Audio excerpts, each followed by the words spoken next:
कई लोग investing start करने का सोचते हैं बट उन्हें क्लियरली पता नहीं होता कि कौन सा मेथड सही रहेगा, एसआईपी या लमसम। और इसमें कई लोग मिस्टेक करते हैं, जिससे या तो वो पैनिक होकर अपनी बहुत सी मनी गवा देते हैं या वो गलत तरह से इन्वेस्टिंग करके कम रिटर्न नहीं पाते हैं। तो अगर आप इस वीडियो को ध्यान से देखेंगे तो आप ऐसी मिस्टेक करने से बच सकते हैं और इजीली एक्स्ट्रा 15% रिटर्न जनरेट कर सकते हैं। और ये बातें हम इजी एग्जांपल से समझेंगे जिससे आपको वीडियो अच्छे से समझ में आए। अगर आपको नहीं पता तो एसआईपी का मतलब है सिस्टमैटिक इन्वेस्टमेंट प्लान, जहां आप मंथली एक फिक्स अमाउंट इन्वेस्ट करते हैं बिना इस बात की परवाह करे कि मार्केट अप है या डाउन। और लमसम में हम हर मंथ इन्वेस्ट करने की जगह एक बड़ा अमाउंट एक साथ ही इन्वेस्ट करते हैं। तो इसमें हम 4 तरह की इन्वेस्टमेंट को समझेंगे और देखेंगे किसमें आपको सबसे ज्यादा रिटर्न मिलेगा और कौन सा तरीका आपके लिए सही रहेगा। जिसके लिए हम 4 लोगों का एग्जाम्पल लेते हैं, विशाल, अमित, अमन और Ravi. Vishal Nifty 50 index fund में एसआईपी स्टार्ट करने का डिसाइड करता है, अमित निफ्टी 50 इंडेक्स फंड में लमसम इन्वेस्टमेंट करने का सोचता है और Aman individual stock specially small cap company में लमसम और रवि इंडिविजुअल कंपनी में एसआईपी स्टार्ट करने का सोचता है। तो स्टार्ट करते हैं विशाल की इन्वेस्टमेंट से। विशाल निफ्टी 50 यानी इंडिया की टॉप 50 कंपनी में एसआईपी स्टार्ट करता है। वो ईयरली 50,000 यानी मंथ का 4100 रुपये इन्वेस्ट करता है। वो ये इन्वेस्टमेंट 10 ईयर्स के लिए करता है।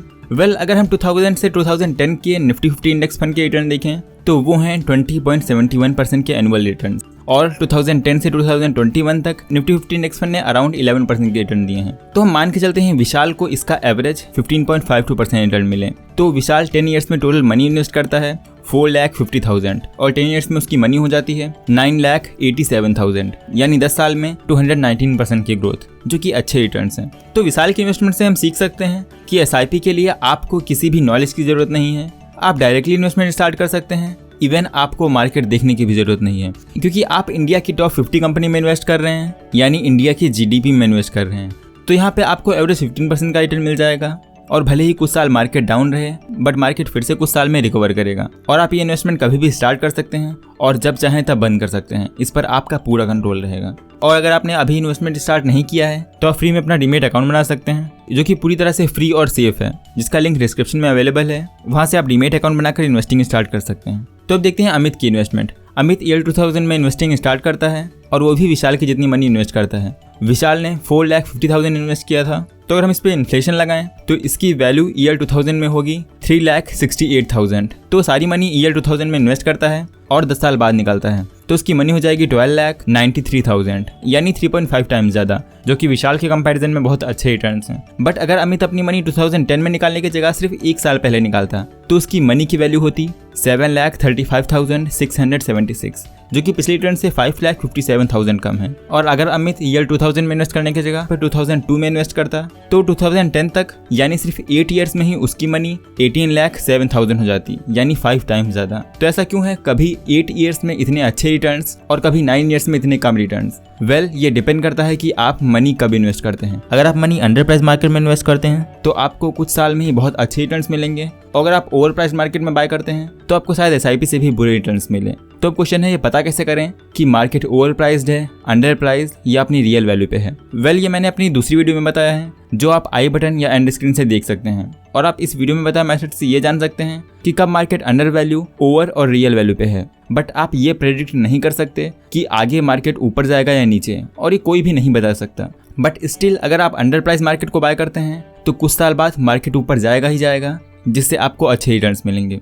तो इस एग्जाम्पल से हम सीख सकते हैं कि इसमें आप एसआईपी की तरह कभी भी इन्वेस्टमेंट नहीं कर सकते। आपको ये देखना होगा कि मार्केट ओवर प्राइस है या अंडर प्राइस। तो इस टाइप की इन्वेस्टिंग के लिए आपको थोड़ा मार्केट का नॉलेज चाहिए, और इसके साथ यहाँ आपको एक और प्रॉब्लम फेस करनी होगी, जो है मार्केट के अप्स एंड डाउन। जैसे 2008 में आपकी मनी आधी हो जाती तो हो सकता है आप पैनिक होकर अपनी सारी मनी निकाल लेते। इसलिए अगर आप इन प्रॉफिट और लॉस को फेस नहीं कर सकते हैं तो ये मेथड आपके लिए सही नहीं है।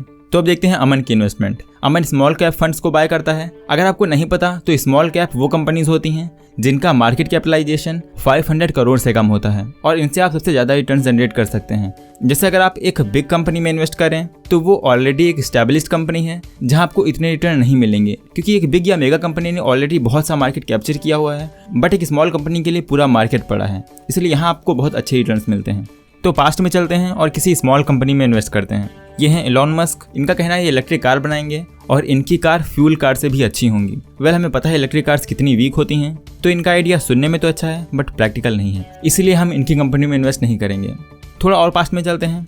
एक और कंपनी है जिसका नाम है एप्पल। ये फ्रूट्स नहीं उगाते, इन्होंने एक फ़ोन बनाया है जो कि अच्छा है, बट ये उसे कार की कीमत पे बेचेंगे और फिर भी ये फ़ोन के साथ चार्जर नहीं देंगे, इसलिए हम इस कंपनी में भी इन्वेस्ट नहीं करेंगे। वेल, अगर हम आज से पिछले 2 साल के रिटर्न देखें तो bank of India small cap fund ने पिछले 2 साल में 50% का रिटर्न दिया है, जो कि बहुत अच्छे रिटर्न्स हैं। यूनियन स्मॉल कैप फंड ने 47% का रिटर्न दिया है। तो मन कई फंड देखता है और एक्सिस स्मॉल कैप फंड में इन्वेस्ट करने का डिसाइड करता है। वो 2013 नवंबर में 4 लाख रुपीज़ इन्वेस्ट करता है, जिसे वो लगभग 8 साल यानी 2022 जुलाई में निकालता है। तो उन 4 लाख की वैल्यू 25,40,000 हो चुकी होगी, जो कि 535% की ग्रोथ है, यानी पैसे 5.3 टाइम्स ज़्यादा हो चुके हैं, और वो भी सिर्फ 8 ईयर्स में। और ये सिर्फ 23.96% एनुअल रिटर्न है। आप स्मॉल कैप में इन्वेस्ट करके इससे भी ज़्यादा रिटर्न जनरेट कर सकते हैं। तो इससे हम सीख सकते हैं कि यहाँ आपको अच्छे रिटर्न्स मिलेंगे, बट आपको मार्केट की अच्छी समझ होनी चाहिए, क्योंकि कौन सी कंपनी फ्यूचर में ग्रो करेगी ये जानना बहुत ही मुश्किल है। बहुत चांसेस है कि आप अच्छी कंपनी को समझ ना पाएं,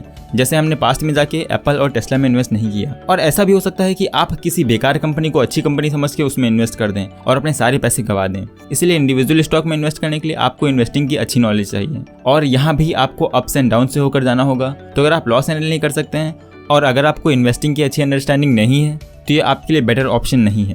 तो अब बात करते हैं रवि के इन्वेस्टमेंट की। वो भी अमन की तरह सेम फंड में इन्वेस्ट करता है, और वो ईयरली 50,000 यानी मंथ की 4,100 की SIP स्टार्ट करता है। वो SIP 2013 नवंबर में स्टार्ट करता है और ईयर 2022 में अपनी SIP बंद करता है। तो आज के टाइम पर उसकी मनी 11,04,000 हो जाएगी, और उसने टोटल इन्वेस्टमेंट किया 4,33,000, जो कि 155% की ग्रोथ है, और ये 21% की ईयरली ग्रोथ है। तो इससे हम सीख सकते हैं यहाँ आप रिटर्न तो अच्छे जनरेट कर सकते हैं, बट एक अच्छा स्मॉल कैप फंड चुनना हार्ड होगा अगर आपके पास नॉलेज नहीं है तो। और स्मॉल कैप में लॉन्ग टर्म के लिए इन्वेस्ट करना एक अच्छा आइडिया नहीं है। तो सारी बातों को समराइज करते हैं और इसके बाद हम देखेंगे कि आपको कौन सी स्ट्रैटेजी चुनना चाहिए, और हम एक स्ट्रैटेजी जानेंगे जो आपके लिए इन चारों स्ट्रैटेजी से बेटर हो सकती है। तो हमने 4 एग्जाम्पल से 4 तरह के मेथड देखे: SIP इन इंडेक्स फंड, लमसम इन इंडेक्स फंड, लमसम इन इंडिविजुअल स्टॉक, SIP इन इंडिविजुअल स्टॉक। थर्ड और फोर्थ मेथड से आपके पास जितना नॉलेज है आप उतना ज़्यादा रिटर्न जनरेट कर सकते हैं, और बिना इन्वेस्टिंग की समझ के आप अपना पूरा पैसा गंवा सकते हैं। तो अगर आपको इन्वेस्टिंग का नॉलेज नहीं है तो आपको इन दोनों मेथड से दूर रहना चाहिए, और शायद आप इन्वेस्टिंग में इतना डीप जाना भी ना चाहें जब तक कि आपको इसे अपना प्रोफेशन ना बनाना हो। वेल, एक तरीका जिससे आप बिना बहुत नॉलेज के स्मॉल कैप कंपनी में इन्वेस्ट कर सकते हैं और काफ़ी रिटर्न जनरेट कर सकते हैं। तो अगर आपको इस पर वीडियो चाहिए तो कमेंट्स में लिखें video on small cap investing, तो मैं इस पर वीडियो बना दूंगा। तो फर्स्ट मेथड में हमने देखा इंडेक्स फंड में SIP करके आप अच्छे रिटर्न जनरेट कर सकते हैं, और इस मेथड में आपको कोई टाइम नहीं देना है और आप जीरो स्किल के साथ भी इससे प्रॉफिट जनरेट कर सकते हैं। सेकंड तरीके में आपको थोड़ा नॉलेज चाहिए जिससे आप मार्केट को एस्टिमेट कर पाएं, और आप तब बाय करें जब मार्केट अंडर प्राइस्ड हो, जिससे आप यहाँ SIP से बेटर रिटर्न जनरेट कर सकते हैं। बट अगर आप अच्छे से एस्टिमेट नहीं कर सकते हैं तो आप यहाँ अपने पैसे गंवा सकते हैं या आपको बहुत ही कम रिटर्न मिलेंगे। और इन्वेस्टिंग करने से पहले ध्यान रखें कि आप अपनी वो मनी इन्वेस्ट ना करें जिसकी आपको इमरजेंसी में नीड पड़े, क्योंकि हो सकता है जब आपको ज़रूरत पड़े उस टाइम पे मार्केट डाउन चल रहा हो और आपको कुछ साल वेट करना पड़े। वेल, एक स्ट्रैटेजी इन दोनों से बेटर है, जो कि है इन दोनों का मिक्सचर, जो कि आपको अपनी मनी से SIP स्टार्ट करनी है और साथ में आपको एक अपॉर्चुनिटी फंड क्रिएट करना है। और आप इस फंड को तब इन्वेस्ट करेंगे जब मार्केट बहुत डाउन हो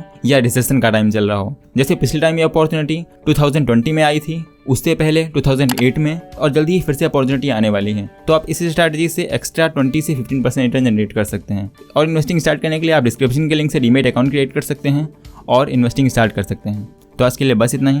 थैंक्स फॉर वॉचिंग।